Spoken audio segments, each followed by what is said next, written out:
हवा निकल गई। अगर लोग इनसे संतुष्ट होते, इस बात का सबूत, अगर 5 साल जो इनकी सरकार रही, पहली 5 साल सरकार रही, अगर लोग उस सरकार से, भाजपा खट्टर सरकार से संतुष्ट होते तो 75 पार नहीं तो कम से कम पूर्ण बहुमत के साथ इनको दोबारा चंडीगढ़ की कुर्सी में बिठाते, और पूर्ण बहुमत नहीं तो कम से कम कुछ इनके मंत्रियों को जिताने का काम करते। लेकिन पहली मर्तबा लोग इतने दुखी थे इस सरकार से, 14 में से 12 मंत्रियों को हार का मुंह देखना पड़ा।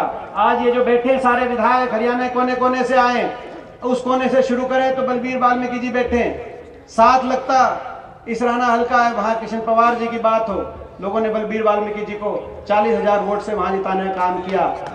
यहाँ बैठी है हमारे सुरेंद्र पवार जी सोनीपत से, वहां हमारी कविता जैन बहन हमारी मंत्री थी, वहां से सुरेंद्र पवार जी जीत के आए। कुलदीप वत्स बैठे हैं, ओम प्रकाश धनखड़ जी, जिनको हारने के बाद भारतीय जनता पार्टी ने उनके प्रदेश अध्यक्ष बनाने का काम किया, ये कुलदीप वत्स जी बैठे हैं। 20,000 वोटों से बादली से कुलदीप वत्स वहां जीत के आए।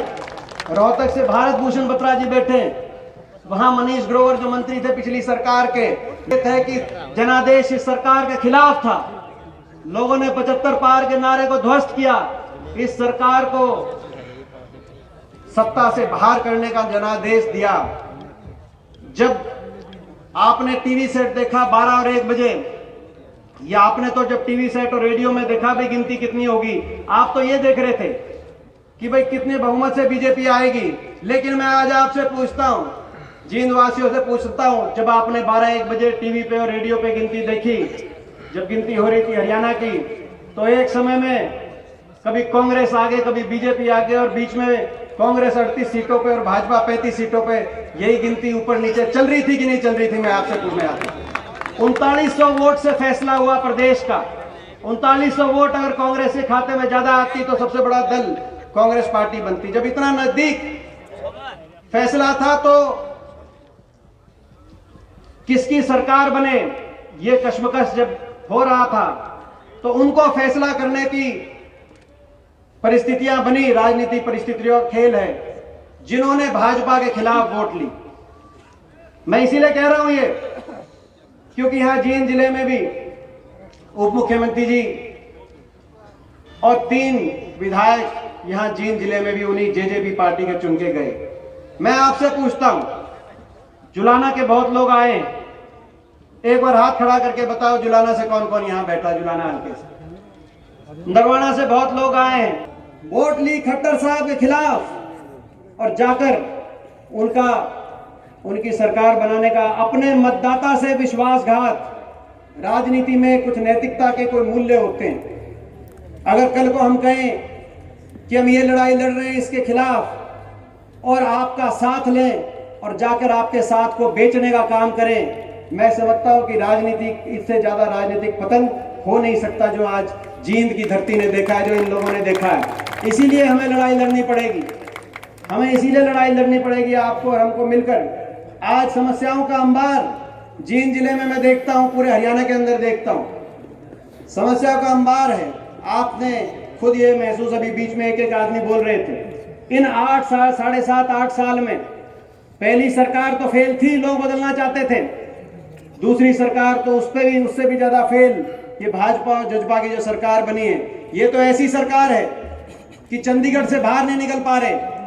लोगों को कोरोना हुआ था, लोग घर में आइसोलेट हुए थे, चंडीगढ़ में आइसोलेट हो गई सरकार। मुख्यमंत्री जी करनाल में बिना लाठीचार्ज करे नहीं जा पा रहे, और उप मुख्यमंत्री जी तो लाठीचार्ज करके भी उचाना में नहीं जा पा रहे। ऐसी सरकार चंडीगढ़ में बनी बैठी, इसलिए लड़ाई लड़नी पड़ेगी। हरियाणा को विकास की पटरी से उतारने वाली ये सरकार है। 2014 से पहले जो प्रदेश प्रति व्यक्ति आय में नंबर 1 था, प्रति व्यक्ति निवेश में नंबर 1 थे हरियाणा, कृषि उत्पादकता में हम नंबर 1 थे, गरीब की कल्याणकारी योजनाओं में हम नंबर 1 थे, खेल खिलाड़ियों के मान सम्मान में नंबर 1 थे। आज वो हरियाणा इन 7.5-8 साल के बाद देश में बेरोजगारी में नंबर 1, और ये हम नहीं बोल रहे, भारत सरकार के नीति आयोग के आंकड़े बोल रहे हैं। बेरोजगारी में नंबर 1, अपराध में नंबर 1, किसान के अपमान में नंबर 1, किसान पे अत्याचार में नंबर 1, और गरीब आदमी गरीब आदमी के शोषण में नंबर 1, उस प्रदेश को पट्टी से इतना इन्होंने उतारा। हर वर्ग आज परेशान है।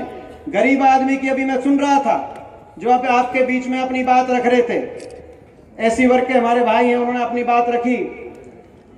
क्या नाम है? धर्मपाल सीमार जी, उन्होंने अपनी बात रखी।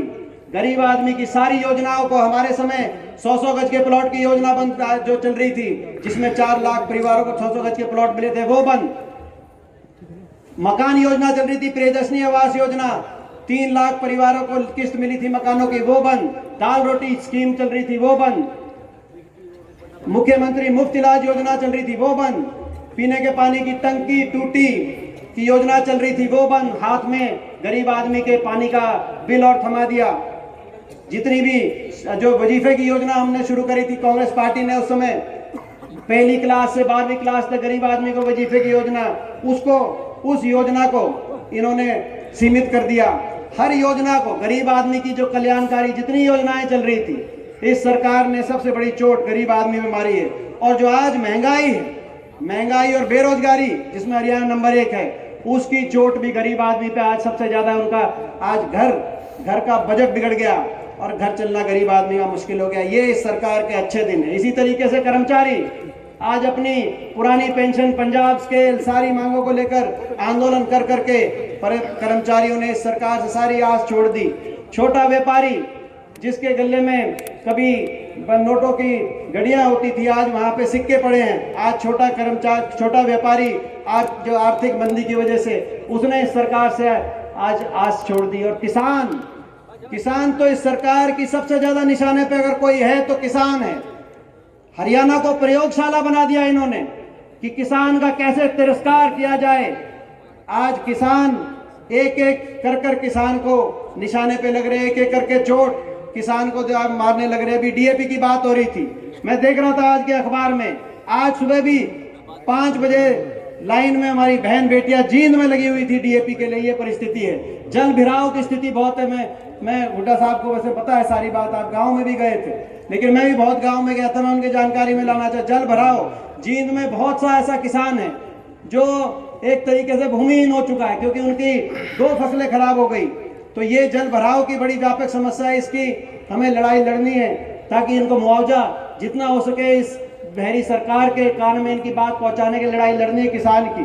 तो किसान को तो एक एक चोट ऐसी किसान पे मारे। जल भराव की समस्या, खरीद बंद कर दी, धान की, बाजरे की खरीद नहीं करी एमएसपी पर। खरीद की समस्या, जब अपना खेत में बुआई करो तो खाद नहीं, जब जो अपना फसल लेके जाओ मंडी में तो खरीद नहीं।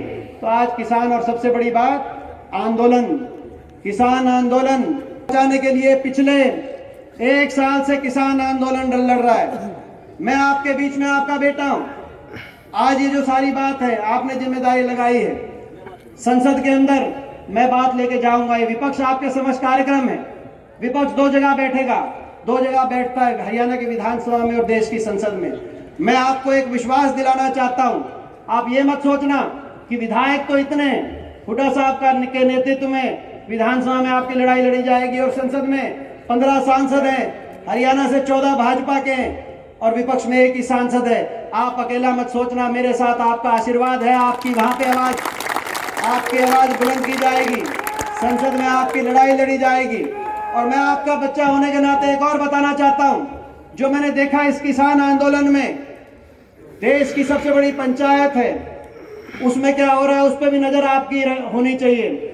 जो मैंने देखा उस बारे में मैं कहना चाहता हूं। जो मुझे दर्द हुआ वो आपके बीच में नहीं रखूंगा तो कहां रखूंगा। मुझे इस बात का दुख नहीं है, दुख तो है लेकिन दर्द उतना नहीं है।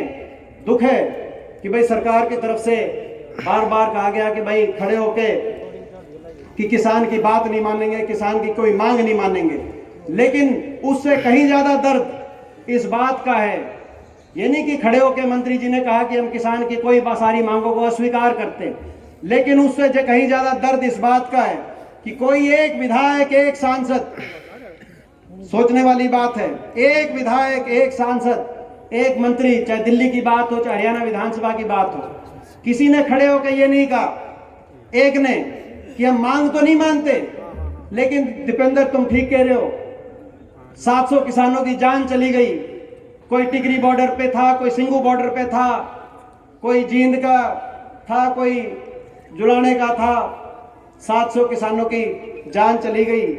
कोई लखीमपुर में गाड़ियों के नीचे, बीजेपी के नेताओं गाड़ियों के नीचे कोई आ गया था, रौंद दिया गया था। हमें दुख है, क्योंकि इस देश में ये देश के नागरिक थे।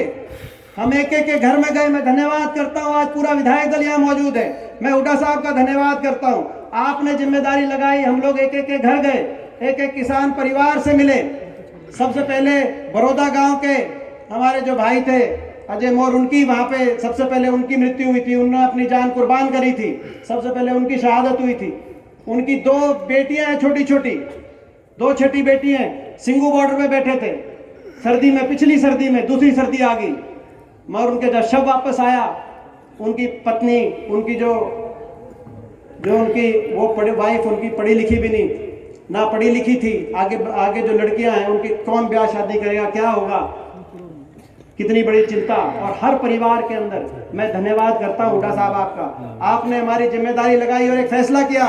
जैसे कंडेला में जो किसान शहीद हुए थे, अपनी सरकार बनी थी, उन सभी को किसान शहीद का दर्जा देकर उनके घर में रोजगार और आर्थिक मदद का आपने निर्णय लिया। ऐसे ही आपने फैसला किया कि कभी सरकार बनेगी, कांग्रेस पार्टी की सरकार बनेगी, तो जो भी हरियाणा के इनमें से किसान परिवार हैं, उन सभी को रोजगार, आर्थिक मदद, और अब बिना सरकार के भी अपनी निजी जेब से हर परिवार को 2-2 लाख रुपए देने का काम किया, तो आपने किया। आज हरियाणा में मैं पूछना चाहता हूं, मैं पूछना चाहता हूं, क्या इन परिवारों का आंसू पहुंचने के लिए मैं आपसे पूछना चाहता हूं, इन परिवारों का आंसू पहुंचने का क्या किसी और का हक था कि नहीं था? मैं आपसे पूछना चाहता हूं।